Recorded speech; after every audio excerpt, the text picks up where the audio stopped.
Hello दोस्तों, एक बार फिर से आपका अपने YouTube channel SR study number 1 में बहुत बहुत स्वागत है। आज का वीडियो हमारा केमिस्ट्री क्लास 12th के मोस्ट VBI सब्जेक्टिव क्वेश्चन। इससे पहले चैनल पे 2 सब्जेक्टिव का क्वेश्चन वीडियो अपलोड है। अगर आप नहीं देखे हैं तो चैनल के प्लेलिस्ट में जाकर देख सकते हैं। ये वीडियो होगा तीसरा वीडियो जो कि बहुत ही इम्पोर्टेंट है। तो चलिए वीडियो को स्टार्ट करते हैं और आप समझिए, शुरू से अंत तक वीडियो देखिए। सबसे पहला प्रश्न है, कांच को अतिस्थित द्रव क्यों कहा जाता है? इस पे हम लोग बात करेंगे।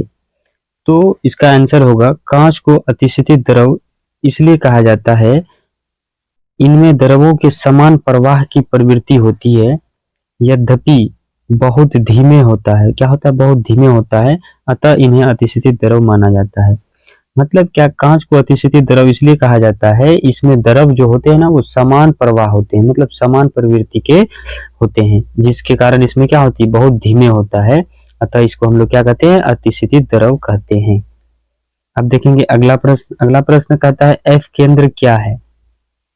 बहुत छोटा प्रश्न है लेकिन बहुत ही इंपॉर्टेंट है ये। एफ केंद्र क्या है?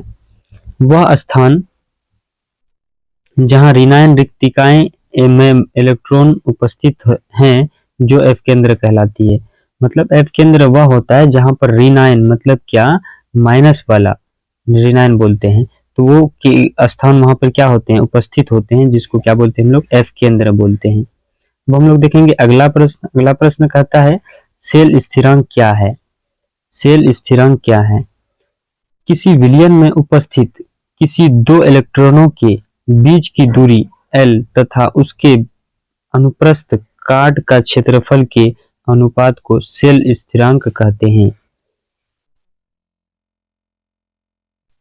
इसे G से सूचित किया जाता है। सेल स्थिरांक को G से सूचित किया जाता है।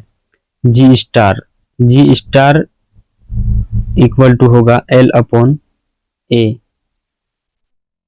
अब देखेंगे हम लोग अगला प्रश्न। अगला प्रश्न क्या कहता है, तुल्यांकी चालकत्व क्या है? तुल्यांकी चालकत्व क्या है? प्रति लीटर विलयन में उपस्थित विलेय के ग्राम तुल्यांकी की संख्याओं के द्वारा प्रदत्त चालकता को विलयन की तुल्यांकी चालकत्व कहते हैं। इसे लेम्डा इक्विप से सूचित किया जाता है। इसे लेम्डा इक्विप से सूचित किया जाता है।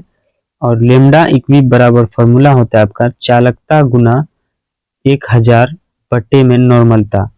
इसको इस फॉर्म में भी लिख सकते हैं हम लोग, lambda equip equal to K into 1000 by N।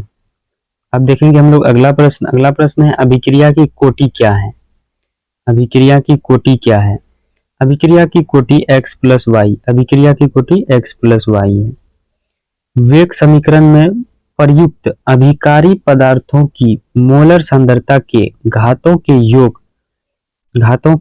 योग को अभिक्रिया की कोटि कहते हैं। अब हम लोग देखेंगे अगला प्रश्न। अभिक्रिया की कोटि समझ में आ गया तो अब ये भी समझ में आ जाएगा अच्छा से। प्रथम कोटि की अभिक्रिया। प्रथम कोटि की अभिक्रिया। प्रथम कोटि की अभिक्रिया कहता है x plus Y equal to 1। प्रथम यानी कि पहला। वेग समीकरण में प्रयुक्त अभिकारी पदार्थों की मोलर सांद्रताओं के घातों का योग यदि 1 हो तो उसे प्रथम कोटि की अभिक्रिया कहते हैं। उसे क्या कहते हैं? प्रथम कोटि की अभिक्रिया कहते हैं। अब देखेंगे हम लोग अगला प्रश्न। अगला प्रश्न कहता है कि प्रथम कोटि की अभिक्रिया की इकाई क्या है? प्रथम कोटि की अभिक्रिया की इकाई क्या है? तो इसका आंसर होगा, प्रथम कोटि की के लिए वेग समीकरण के लिए इकाई, वेग समीकरण के लिए इकाई मतलब प्रथम कोटि के लिए जो वेग इकाई होती है वो क्या होती है? अब देखेंगे हम लोग x plus Y equal to 1।